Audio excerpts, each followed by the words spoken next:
Hello kitties, it's me, Chalker here again. So, as you saw in the title, this is another serious video I will be making. Probably the most serious video on my channel that I have ever posted. Now, this doesn't have anything to do with ex-friends or any drama.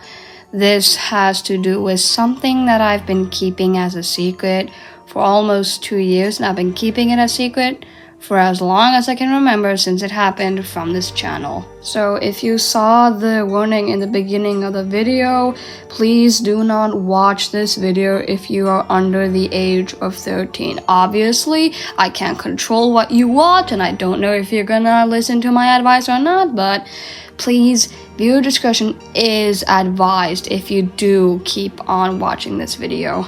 This isn't any normal video I have posted before, and I'm really scared to be posting this. Any family members who might be watching this right now, I suggest you all click off right now, because this is more of a thing that is more for like my fan base, just so they know about it. So when I was 14 years old, in 2023 of summer 2023, I was sexually abused online for 2 straight months. Now, why did I finally decide to talk about this now? It's because in a now privated video that Nightmare made, they actually outed the secret to everyone for everyone to hear. So now I sort of have to talk about it because some people are asking me about it, and yeah.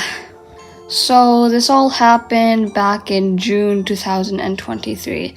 I joined a friend of mine's server that they had at the time, and the person who sexually abused me online was in that same server. They liked my interest, and I didn't really know about their interest, but that didn't really matter.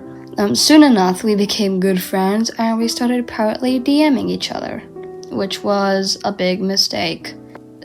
He started asking me about my interests, and at the time I was really into My Little Pony and the Owl House. I still am big into the Owl House, but My Little Pony has a little bit grown off of me, but I still love My Little Pony, obviously. So after about a few days, almost a week of us talking, we were mentioning our biggest secrets.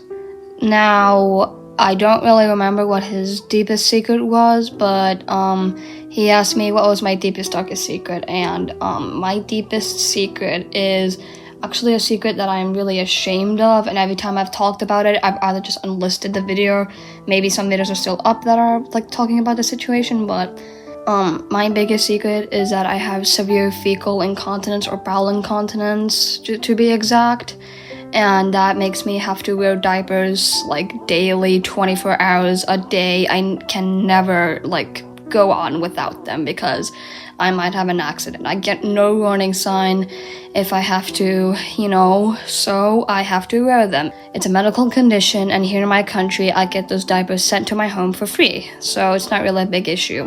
Now, this was a huge mistake I did, and I sort of blame myself for it, but I know that it's not my fault. So when I told him about it and I explained how it works and why it's like this, he was like, "Oh, okay, I understand you," and all that stuff. A day later, he started talking about his fetishes with me. Now, these are pretty nasty, so a little bit of a warning, like I said in the beginning. He had a piss kink, a diaper kink, and just really weird kinks that I just get kind of traumatized from talking about. So I have talked to weird people before, and I was like, okay, I mean, if he's into this but will drag me into it, I don't care. I don't kink shame. I used to not kink shame, but I honestly kink shame nowadays because of this.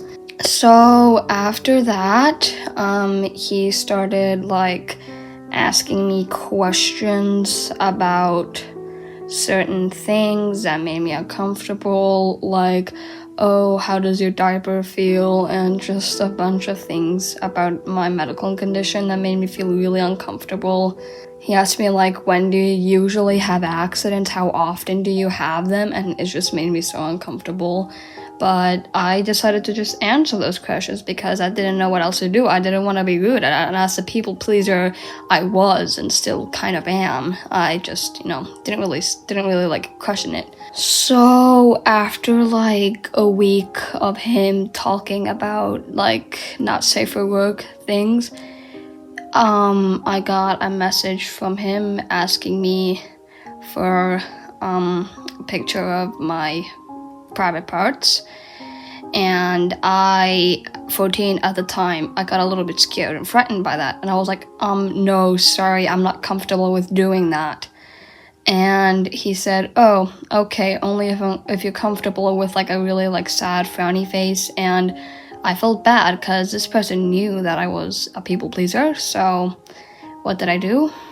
I sent the picture. Now, this is something I have to like talk about to you all. Please, if anyone asks for private pictures of your body, like without your consent, do not send the picture.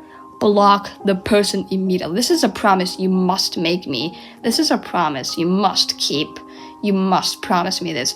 Do not send. You will be stuck in a loop, stuck in just a toxic relationship with this person. It doesn't matter if you're in a relationship or not. You should not ever send private pictures of yourself. Never, ever, ever. Do not do it. And this was a mistake that I did. I was only 14. I was an idiot.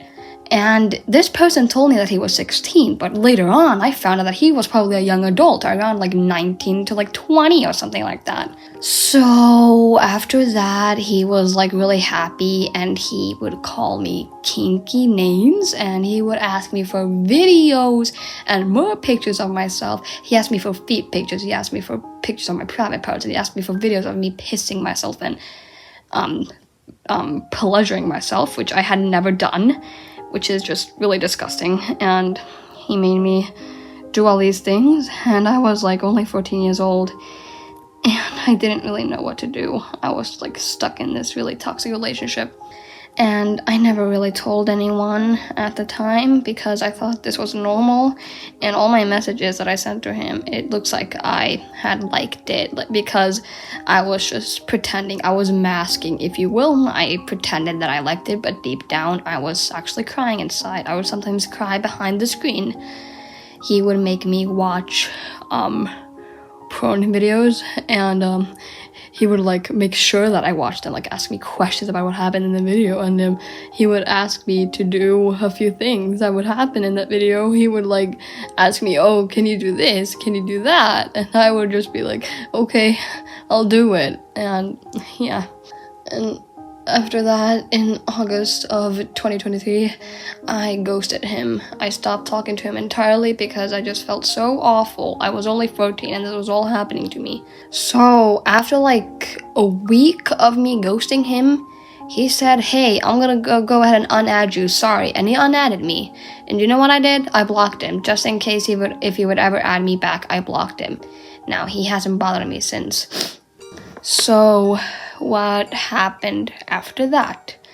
I never really told anyone about it until in November of 2023. I was going through a really, really bad state. I was absolutely awful, and I told my friend. She was the first person I told. My in real life friend Candy Boyd. I told them about the online grooming, and I sort of lied to her. I told her, oh yeah, I told my mom, but it's okay now, it's being investigated, but that was a lie. And Candy Boyd, if you're watching this, I am so sorry that I lied to you. I was just scared because I didn't want you to worry about me. And I didn't really tell anyone after that until in like 2024. I started telling more people that I trusted. I told my friend Buns about it too. I told my friend May about it. They knew, and yeah. And then in January of this year, we all know what happened, and I am actually getting therapy now for this, and it's actually pretty nice. It helps me unload. My mom knows about this, and I'm not sure if many of my other family members know about this, but it's kind of like a secret I keep. But now that this is out, I just have a few last words to say about all of this. If you ever think you're gonna be sexually harassed online or sexually abused, whatever the hell you call it, please watch this video. This is a really, really good video. I will link it in the description. And please, if you are a victim of this, it is not your fault. It is never your fault. It is the person who is doing this. It is their fault entirely. I sometimes struggle with thinking that it's my fault, and sometimes that comes and goes, whatever, doesn't really matter. But that's all I really have to say about this now. So if I ever do post vent videos about this, you guys will know. Thank you for listening to my little talk, and if you're ever in danger, please tell an adult or someone you trust. They can help you, and they can help you get through to this. If you are a victim, it is not your fault. It is never your fault. Please, if anyone asks you for pictures of yourself, do not send them.